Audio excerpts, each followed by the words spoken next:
Halo semua, terima kasih sudah mengklik video ini. Jangan lupa subscribe agar channel ini dapat berkembang. Jangan lupa siapkan kopimu dan cemilanmu. Selamat mendengarkan. Bab 146. Melihat anggota keluarga Sudarmo yang berlutut, Kinan dan anggota keluarga Warsono lainnya sontak tercengang. Mereka membelalakan mata melihat kejadian ini dengan takjub. Mereka sama sekali tidak menyangka anggota keluarga Sudarmo yang begitu mulia akan berlutut di hadapan mereka. Sejak kapan tokoh besar yang selalu semena-mena ini menjadi begitu rendah hati? Ada apa dengan mereka hari ini? Salah makan obat? Apa yang sebenarnya sedang terjadi? Bukankah mereka datang untuk balas dendam? Kenapa malah berlutut semuanya? Apa yang sedang direncanakan keluarga Sudarmo? Jangan-jangan mereka ada niat buruk lain yang tersembunyi. Pasti ada yang tidak beres. Menurutku keluarga Sudarmo sepertinya akan melakukan hal yang mengerikan. Melihat anggota keluarga Sudarmo yang berlutut, anggota keluarga Warsono sama sekali tidak terlihat senang. Sebaliknya, mereka malah merasa sangat ketakutan. Bahkan, ada beberapa orang yang langsung terhuyung-huyung karena kakinya terasa lemas. Sebab, adegan di hadapan mereka ini benar-benar sangat mengejutkan. Mana mungkin keluarga konglomerat yang sangat berkuasa ini malah berlutut di hadapan mereka. Mereka bahkan tidak pernah membayangkan akan terjadi hal seperti ini.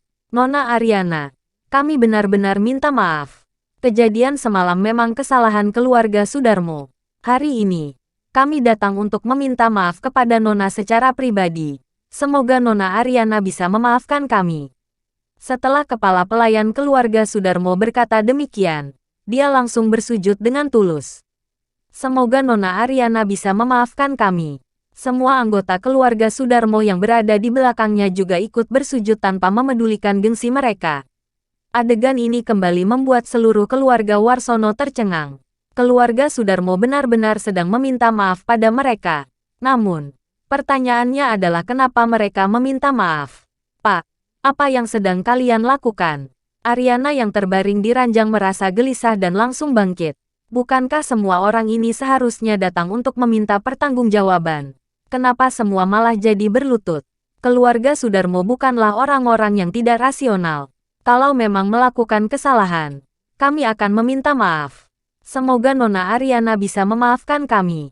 Kepala pelayan itu masih tetap menundukkan kepalanya. Pak, apa yang sedang Anda bicarakan? Cepat berdiri. Masalah ini hanya kesalahpahaman. Kalian tidak mempermasalahkannya saja kami sudah bersyukur. Mana mungkin kami berani menyalahkan keluarga Sudarmo? Pungkas Helen dengan tersenyum setelah menyadari situasinya.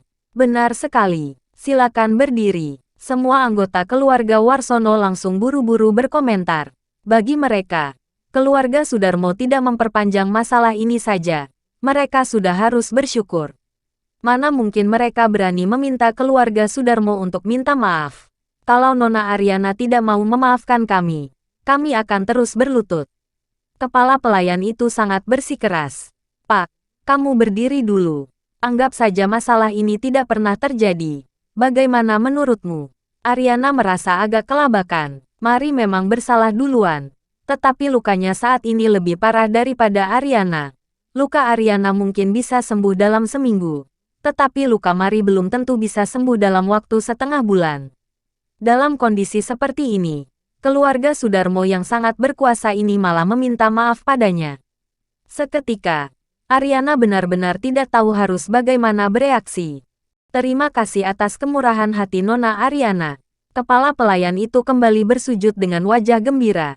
Setelah itu, dia baru memimpin semua orang untuk berdiri. Syukurlah. Karena semua ini hanya salah paham. Berarti tidak ada masalah lagi. Helen menghela napas lega, meskipun tidak tahu apa yang telah terjadi. Sepertinya krisis sudah terlewati untuk saat ini. Benar sekali, indahnya perdamaian. Kinan tersenyum lebar, tetapi punggungnya telah dibanjiri keringat dingin. Ketika semua orang mengira bahwa krisis telah berlalu, tiba-tiba Luther berkata, "Tunggu, orang yang melukai Ariana adalah Mari." Jadi, seharusnya orang yang meminta maaf itu adalah dia. Mendengar ucapan itu, semua orang menjadi heboh. Ekspresi anggota keluarga Sudarmo menjadi sangat buruk. Di sisi lain, anggota keluarga Warsono jadi mematung. Apakah orang ini sudah gila? Padahal anggota keluarga Sudarmo sudah setuju untuk tidak memperpanjang masalah. Kenapa bocah ini malah mencari masalah lagi? Sudah memukul orang dan membuat kesalahan besar. Dia malah menyuruh Nona Mari untuk meminta maaf. Padahal, keluarga Sudarmo juga sudah banyak mengalah. Kenapa dia masih berani meminta hal seperti itu? Luther, otakmu sudah nggak waras ya? Kalau nggak pandai bicara, kamu diam saja. Setelah tertegun sejenak, Helen langsung berteriak marah. Sialan, kalau kamu mau cari mati, jangan libatkan kami.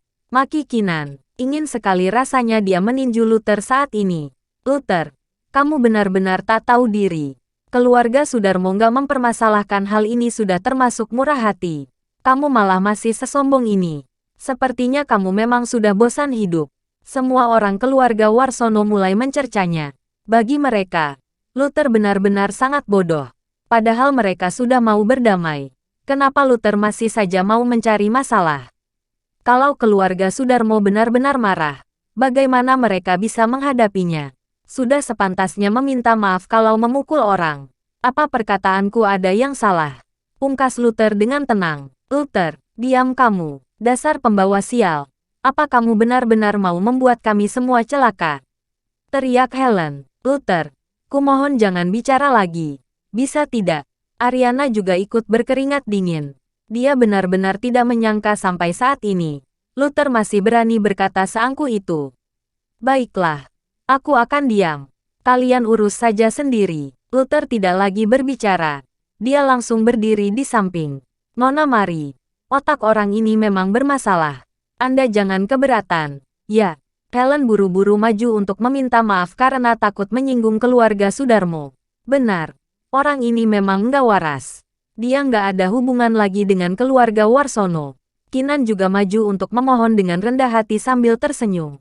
Namun, raut wajah anggota keluarga Sudarmo saat ini malah menjadi semakin tegang.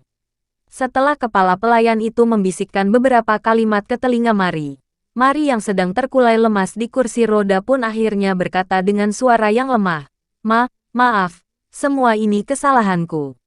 Begitu Mari selesai bicara, suasana di ruangan itu menjadi hening seketika. Helen dan beberapa orang lainnya membelalakkan mata mereka dengan takjub. Seorang putri dari keluarga Sudarmo yang sangat berkuasa ini, minta maaf. Bab 147. Setelah Mari dan beberapa orang lainnya pergi, anggota keluarga Warsono masih belum tersadar dari keadaan tercengang. Mereka masih tidak berani membayangkan bahwa Nona Mari yang sangat mulia ini bukan hanya tidak menyalahkan mereka setelah dipukul hingga babak belur. Dia bahkan berinisiatif untuk merendahkan diri dan meminta maaf. Sungguh sulit dipercaya. Ada apa dengan keluarga Sudarmo hari ini? Kenapa mereka begitu rendah hati? Iya nih, kalau bukan karena aku mencubit diriku sendiri tadi, aku masih mengira semua ini hanya mimpi. Jangan-jangan Nona Mari sudah jadi bijaksana. Dia menyadari kesalahannya dan datang untuk meminta maaf. Sembarangan, memangnya orang keluarga Sudarmo itu orang baik. Semua anggota keluarga Warsono memberikan pendapat mereka secara bergantian. Suasana menjadi ricuh selama beberapa saat. Jangan-jangan, semua ini karena Luther. Rosalind mengerutkan dahinya. Dalam hatinya merasa ragu. Sejak kejadian memukul orang semalam, Luther tidak terlihat panik sama sekali. Seakan-akan, semua masalah ini berada dalam kendalinya. Alasan Luther bersikap seperti ini hanya ada dua kemungkinan. Antara dia adalah orang yang tak tahu diri, atau dia adalah orang hebat yang pandai menyembunyikan identitasnya. Namun, mengingat Luther tidak memiliki prestasi apapun selama 3 tahun pernikahannya dengan Ariana, Rosalind sangat sulit percaya bahwa Luther punya kemampuan untuk membuat keluarga Sudarmo tunduk. Ketika semua orang masih dalam kebingungan, Carlos yang tampak gentleman pun masuk ke dalam ruangan. Oh, ternyata kalian semua ada di sini ya. Kebetulan sekali. Ada sebuah kabar bagus untuk kalian semua. Keluarga Sudarmo telah mencabut boikot keluarga Warsono, ujar Carlos dengan tersenyum. Oh, aku mengerti sekarang. Kalau begitu, kejadian barusan itu semua karena kamu. Seakan-akan teringat dengan sesuatu. Wajah Helen tiba-tiba menjadi berseri-seri. Benar juga. Aku hampir lupa dengan Kak Carlos. Seru Kinan segera. Pantas saja, keluarga Sudarmo bisa meminta maaf pada kami. Ternyata semua ini karena Tuan Carlos diam-diam membantu kami. Iya, selain Tuan Carlos, sepertinya tidak ada orang lain lagi yang punya kemampuan seperti ini. Pada saat ini, semua anggota keluarga Warsono seolah-olah tersadar. Sepertinya keluarga Sudarmo memilih untuk meminta maaf karena Carlos yang memberi tekanan kepada mereka. Pasti seperti itu kejadiannya. Kenapa? Apa yang terjadi barusan? Carlos tampak bingung mendengar ucapan mereka yang aneh. Sepintar apapun Carlos, dia tetap merasa kebingungan. Carlos, kamu nggak perlu pura-pura lagi. Kami sudah menyaksikan sendiri semua yang telah kamu lakukan. Kalau bukan karena bantuanmu, mana mungkin Nona Mari bisa datang untuk meminta maaf? Kata Helen dengan wajah gembira.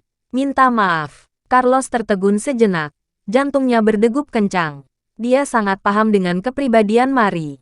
Mana mungkin wanita yang semena-mena ini bisa datang untuk meminta maaf?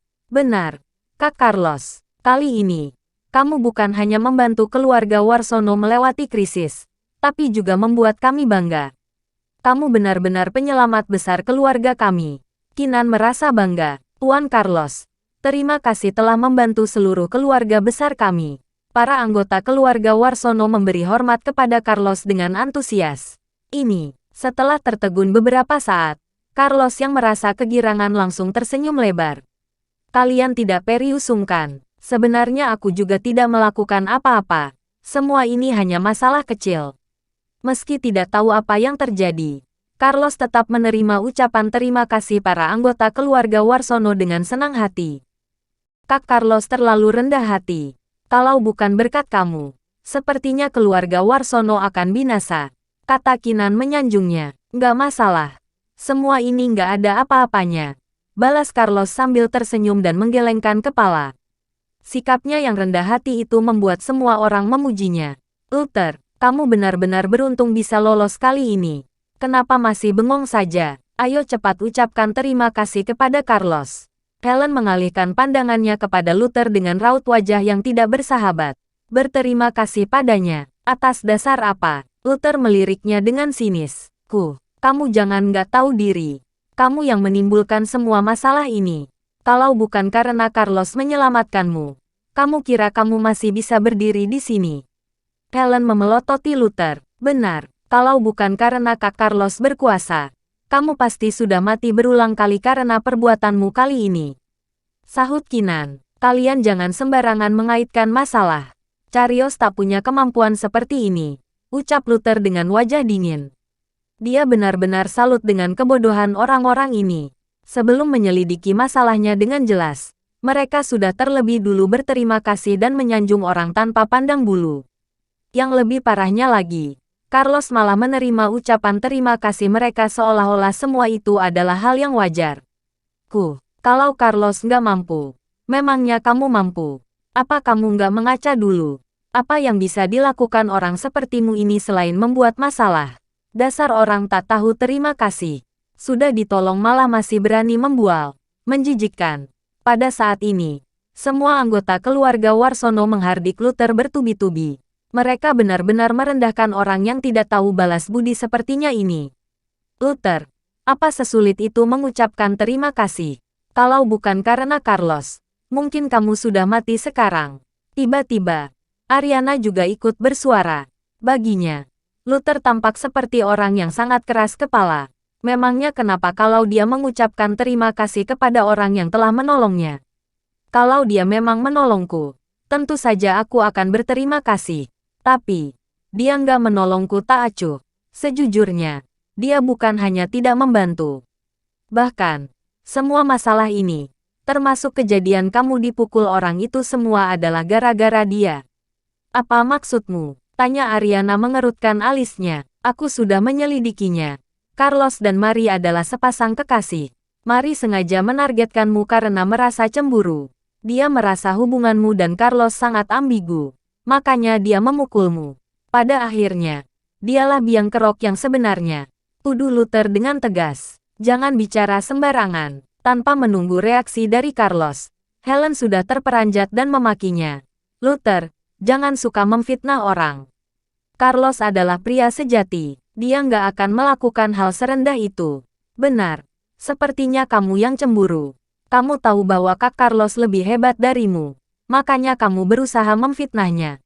Hardik Kinan, Luther, tak kusangka kamu selicik itu. Semua orang mendengus dan mencercanya. Luther, kenapa kamu selalu saja berbuat onar? Apa kamu bisa lebih rasional? Wajah Ariana tampak sangat murung. Jelas sekali. Dia menganggap tindakan Luther ini adalah karena rasa cemburunya. Kalau kalian nggak percaya, tanyakan saja pada Rosalind. Semalam dia melihat semuanya dengan jelas. Seru Luther sambil menunjuk Rosalind. Semua orang mengalihkan pandangan mereka ke arah wanita itu. Bab 148. Aku. Ketika semua orang memandangnya, Rosalind langsung tertegun. Awalnya dia hanya datang untuk menyaksikan keramaian. Tapi kenapa sekarang malah jadi kena getahnya? Rosalind, ceritakanlah semua yang kamu lihat. Jangan menyembunyikan apapun. Aku mau lihat bagaimana lagi orang ini bisa berdalih, kata Helen sambil berkacak pinggang. Iya, Rosalind, katakanlah apa adanya. Kamu harus membongkar kebohongan orang ini, sahut yang lainnya. Ini, Rosalind menghentikan ucapannya. Reaksinya ini membuat semua orang menjadi ragu, terutama Carlos. Saat ini, jantungnya berdetak kencang dan dahinya berkeringat dingin. Awalnya ketika mendengar ucapan Luther, dia sudah merasa sangat terkejut. Jika Rosalind juga mengetahui sesuatu dan membongkar kebohongannya, habislah harga diri Carlos di hadapan mereka semua. Rosalind, kamu yang paling jelas dengan semua kejadian semalam. Katakanlah semuanya kepada semua orang, ujar Luther dengan nada datar. Luther, jangan buat onar lagi. Jaga harga dirimu sedikit. Ariana mengerutkan alisnya. Rosalind, tidak usah takut. Bibi akan memihak padamu. Karnu bisa menceritakan semua yang kamu lihat, kata Helen dengan wajah yang seolah-olah sedang melindungi anaknya. Semalam, setelah ragu beberapa saat, Rosalind berkata dengan tatapan tegas. Aku tidak tahu dan tidak melihat apapun semalam. Yang ku tahu hanya Luther memukul Nona Mari. Ucapannya itu membuat Luther terdiam seketika. Dia benar-benar tidak menyangka Rosalind akan memutarbalikkan fakta di hadapan semua orang. Luther, kamu dengar itu? Itulah kenyataannya. Mau bagaimana lagi kamu berdalih? Teriak Helen. Luther, kamu bukan hanya tidak tahu balas budi. Kamu malah balas air susu dengan air tuba. Nggak tahu malu. Semua orang menghardiknya dengan tatapan merendahkan. Kini semua bukti telah jelas. Luther tidak akan bisa lagi berdalih. Hah. Ariana menghela napas panjang dengan kecewa. Entah sudah berapa kali dia memberi jalan keluar bagi Luther, tapi pria itu tetap teguh dengan perilaku negatifnya. Meskipun telah diberi kesempatan untuk menjelaskan, dia malah memperburuk situasi. Luther, sepertinya aku nggak pernah bersalah padamu. Kenapa kamu mau memfitnahku? Untung saja Rosalind sangat jujur. Kalau enggak, nama baikku sudah tercemar, ujar Carlos pura-pura marah. Hatinya yang sedari tadi merasa gelisah, kini telah bisa menghela napas lega. Kamu tahu sendiri apa yang telah kamu perbuat. Jangan pura-pura suci di hadapanku. Sambil berbicara, pandangannya beralih kepada Rosalind. Mengenai kamu, aku nggak mengerti kenapa kamu harus berbohong. Kamu sendiri sangat jelas dengan kepribadian Carlos. Kalau kamu memang mau melihat kakak sepupumu menjerumuskan diri, aku benar-benar tidak bisa berkata apa-apa lagi. Jangan bicara sembarangan. Aku nggak bohong. Jelas-jelas kamu yang memukul Nona Mari. Bentak Rosalind dengan keras kepala. Luther, karena nggak berhasil memfitnah orang, sekarang kamu mau mengancam ya? Jangan mengira kami akan takut padamu. Bentak Helen dengan galak. Luther, cukup sampai di sini saja. Jangan mempermalukan dirimu lagi, sahut Ariana. Sekarang, dia hanya berharap Luther bisa menyadari kenyataannya. Kalau kalian nggak percaya, anggap saja aku nggak bicara apapun. Aku pamit dulu. Luther menggelengkan kepalanya. Kemudian, dia berbalik dan pergi karena malas berdebat dengan sekelompok orang tersebut. Dia tidak pernah mengharapkan imbalan ataupun ucapan terima kasih. Namun, reaksi semua orang di hadapannya ini benar-benar membuatnya kecewa.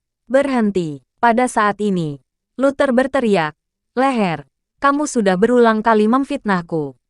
Sekarang malah nggak mengucapkan minta maaf sama sekali dan mau pergi begitu saja. Bukankah sikapmu terlalu kurang ajar? Carlos memang sudah tidak suka dengan sikap Luther sedari awal. Namun, demi mempertahankan citra pria sejatinya ini, dia tidak pernah marah sama sekali. Sekarang kebetulan ada kesempatan untuk melampiaskan amarahnya. Tentu saja Carlos tidak akan melewatkan kesempatan ini.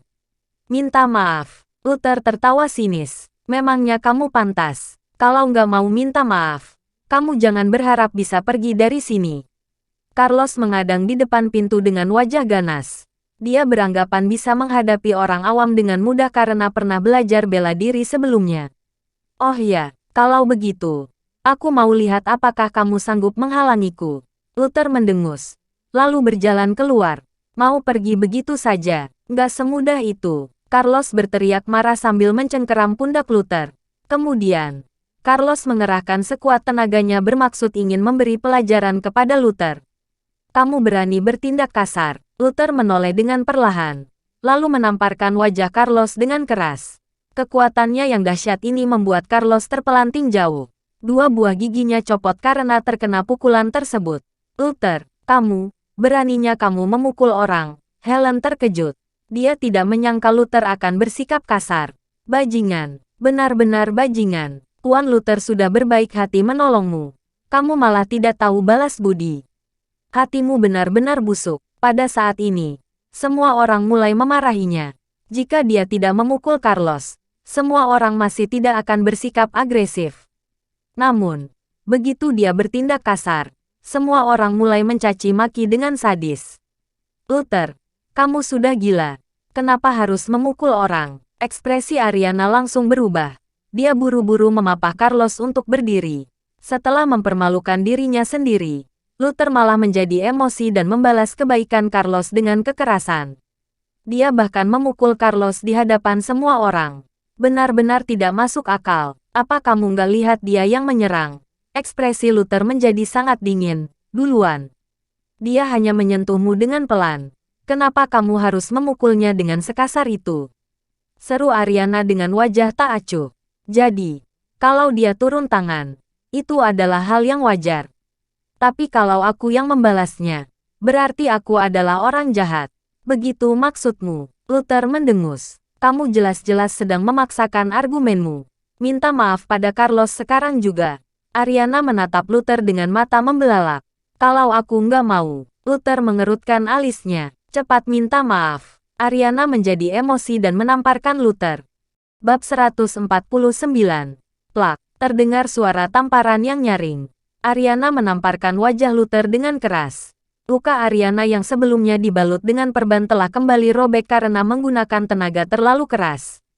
Tetesan-tetesan darah mengalir melalui celah jarinya. Luther menyentuh wajahnya yang panas sambil berdiri diam di tempatnya dan terlihat tanpa ekspresi. Dia bisa menerima kesalahpahaman dan diremehkan, tetapi dia tidak bisa menerima wanita yang pernah menjadi istrinya menamparnya demi pria lain. Kenapa? Kenapa kamu tidak mau bertobat? Ariana menggertakkan giginya dengan mata yang berkaca-kaca dan ekspresi yang terlihat kesal. Dia tidak mengerti kenapa Luther bisa menjadi seperti ini. Sifatnya picik, iri hati, menyebarkan fitnah, dan bahkan membalas kebaikan dengan kebencian. Semua sifat yang buruk itu berkumpul pada diri Luther. Dia ingin menggunakan tamparan ini membuat Luther sadar. Bocah, ingin bersaing denganku. Masih terlalu dini. Carix diam-diam tersenyum sinis melihat mereka berdua yang menjadi bermusuhan. Meskipun harus kehilangan dua gigi. Melihat Ariana yang membelanya dan menamparkan Luther, hatinya merasa bangga. Pukulan yang bagus. Orang seperti ini pantas dipukul, kata Helen dengan mata berbinar. Benar, kalau tidak memberinya sedikit pelajaran, dia pikir dia benar-benar hebat, kata Kinan setuju dengan Helen. Hehe, setelah terdiam sejenak, Luther tiba-tiba tertawa. Sudah menikah selama 3 tahun. Keduanya sangat jarang bertengkar, apalagi berkelahi. Ini adalah pertama kalinya dan juga terakhir kalinya. Tamparan tadi anggap saja sebagai balasanku untukmu. Mulai sekarang, kita tidak berutang sedikit sama lain lagi. Luther menarik napas dalam-dalam, lalu berbalik dengan tenang dan pergi. Luther tidak terlihat marah ataupun dendam. Yang ada hanya sikap cueknya yang tak terduga. Melihat punggung Luther yang kesepian menjauh, Ariana tertegun di tempat. Dalam seketika, dia tidak tahu harus bagaimana. Tok tok tok. Pada saat ini, terdengar suara pintu yang diketuk. Pelayan keluarga Sudarmo yang sebelumnya sudah pergi, saat ini kembali ke kamar itu lagi. Di mana Tuan Luther? Pelayan itu melihat ke sekeliling. Pak Anton, ada apa Anda mencari orang tidak berguna itu? Tanya Helen dengan penasaran. Oh, kata Tuan Darwin. Dia ingin berdamai dengan Tuan Luther. Jadi sengaja menyuruhku memberikan hadiah ini kepadanya, kata Anton. Hadiah. Semua orang saling memandang. Mereka tidak percaya dengan apa yang mereka dengar. Pak Anton, apa Anda serius? Apa hebatnya bocah itu sampai bisa membuat Tuan Darwin memberikannya hadiah? Helen tidak berani percaya. Anton menunjukkan ekspresi aneh. Apa hebatnya? Jangan-jangan kalian tidak tahu keluarga Sudarmo bisa mencabut boikot bahkan meminta maaf ini semuanya karena Tuan Luther. Apa? Begitu mendengar perkataan Anton, semuanya menjadi terkejut. Mata semua orang membelalak dan ekspresinya terlihat tidak percaya. Apa mereka tidak salah dengar? Orang yang menyelamatkan keluarga Warsono dan memaksa keluarga Sudarmo untuk datang meminta maaf ternyata adalah Luther. Orang tidak berguna yang selalu mereka hina dan remehkan itu. Bagaimana mungkin, Pak Anton? Apa Anda serius? Maksud Anda, Luther yang menyelamatkan kami? Mata Helen membelalak. Tidak berani percaya dengan kenyataan ini. Kamu pikir siapa lagi? Kata Anton dengan ekspresi serius. Tidak mungkin. Bukankah yang menyelamatkan kami adalah Kak Carlos? Bagaimana mungkin si Luther tidak berguna itu? Teriak Kinan dengan terkejut. Kinan terus menggelengkan kepalanya. Carlos. Anton menatap Carlos dengan pandangan yang meremehkan. Mana mungkin seorang bangsawan terpuruk ini sanggup membuat keluarga Sudarmo merendahkan diri seperti ini? Begitu mendengar perkataan itu, semua orang menatap ke arah Carlos. Dalam seketika, wajah Carlos memerah dan merasa sangat canggung. Penampilannya membuktikan apa yang dikatakan Anton itu memang benar. Kenapa bisa begitu? Kenapa bisa begitu? Jangan-jangan aku salah paham dengannya. Gumam Ariana yang terkejut. Saat ini, Ariana akhirnya sadar dan buru-buru mengejar Luther. Setelah mengejar sampai ke gerbang, dia melihat seseorang yang sedang masuk ke mobil. Ariana langsung berlari keluar dan menarik lengan baju orang itu.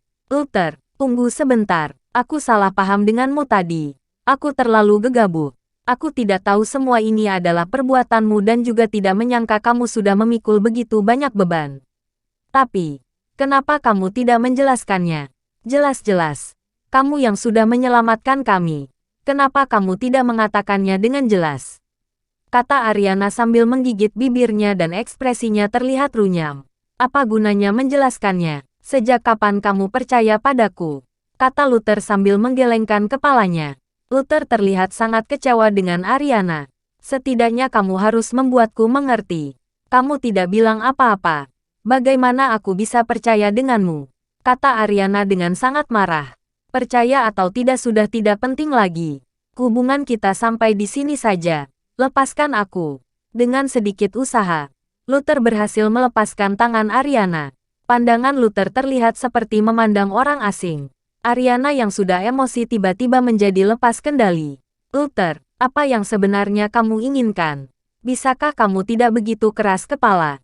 Jujur pada dirimu sendiri. Apa kamu benar-benar tidak bersalah sama sekali? Tindakanmu begitu gegabah. Langsung memukul orang kalau tidak cocok. Kalau bukan karena beruntung kali ini, apa kamu pikir kamu bisa lolos dengan selamat? Aku hanya berharap kamu bisa menjadi lebih dewasa dan bijak.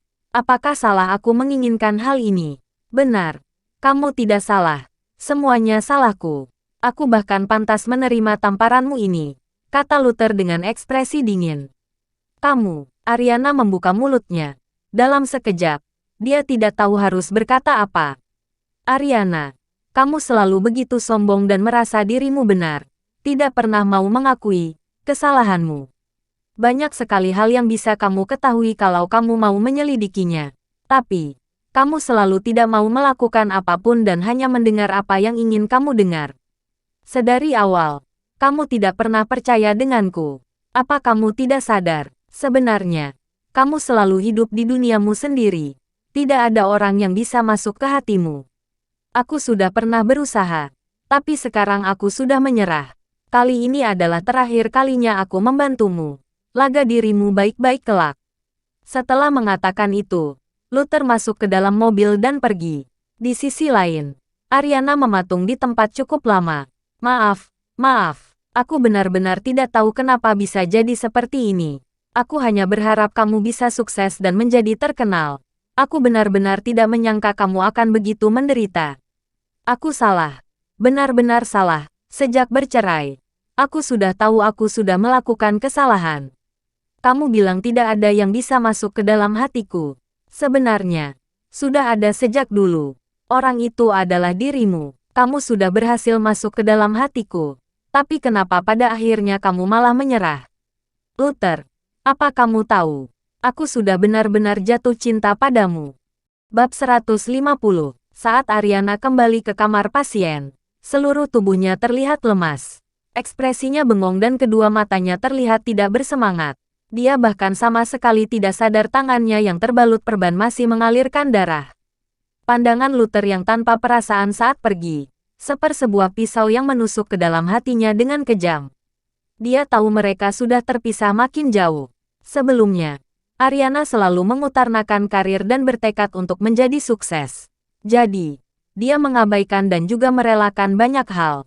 Namun, sejak bercerai, dia pelan-pelan menyadarinya.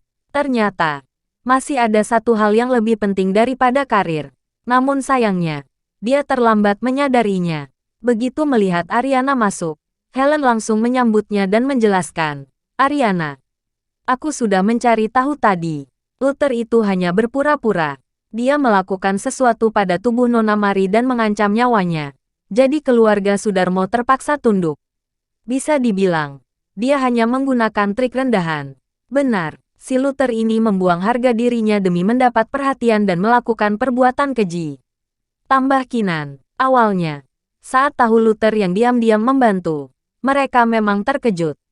Namun, setelah menyelidikinya dengan saksama, mereka baru sadar semua itu bukan karena keluarga Sudarmo takut dengan Luther, melainkan karena Luther menggunakan trik rendahan agar keluarga Sudarmo tidak bisa berbuat apa-apa dan datang meminta maaf.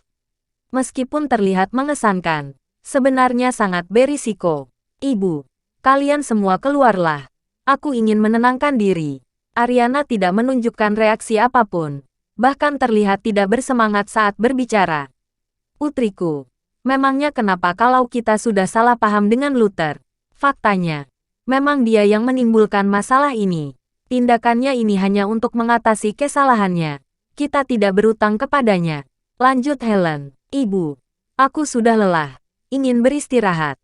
Mohon kalian keluar, putriku, keluar." Melihat ekspresi Ariana yang terlihat buruk, Helen juga tidak berani banyak berbicara dan mengajak semua orang untuk pergi dari kamar pasien. Tidak disangka, orang yang paling berjasa dari masalah ini ternyata adalah Luther. "Aku malah tidak menyangka apa yang dilakukan Tuan Carlos." Saat berada di luar kamar pasien, salah seorang tiba-tiba bergumam. Helen berkata dengan kesal, "Apa yang berjasa? Dia sudah membuat kita merasa takut dan khawatir. Sudah bagus kita tidak memintanya bertanggung jawab." Sementara itu, Carlos sangat mencintai Ariana. Makanya dia mengambil langkah yang konyol ini untuk memenangkan hati Ariana.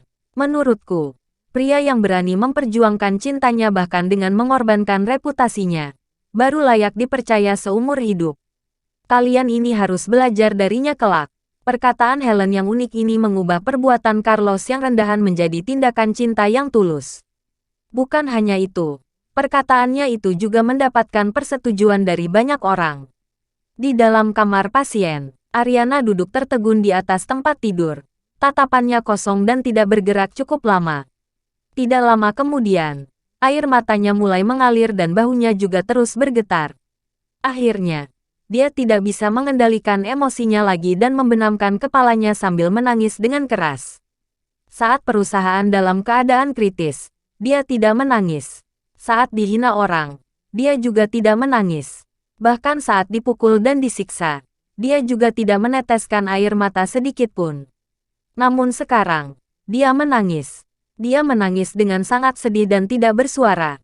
Di villa keluarga Sudarmo, Mari duduk di kursi roda dengan ekspresi sangat tidak puas dan kesal.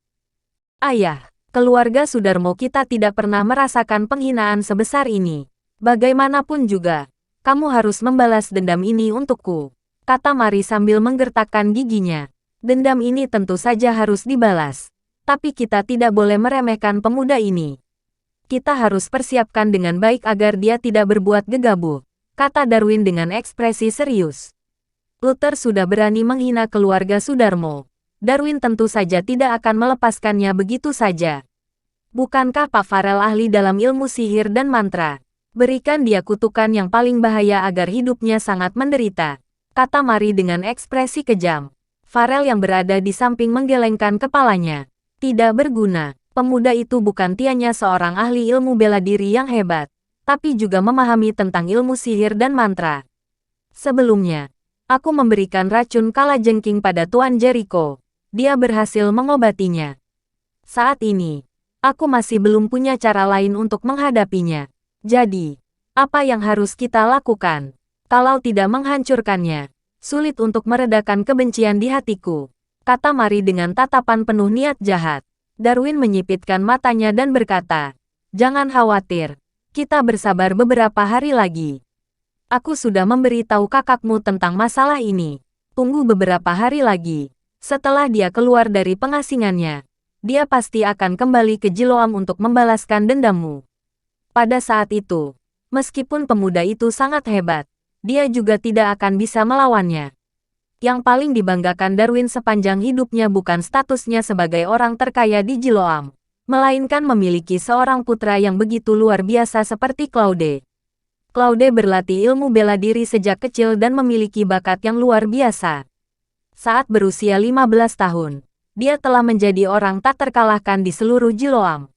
Saat berusia 18 tahun, dia beruntung bisa bergabung dengan Sekte Ilmu Kegelapan dan menjadi murid Johan.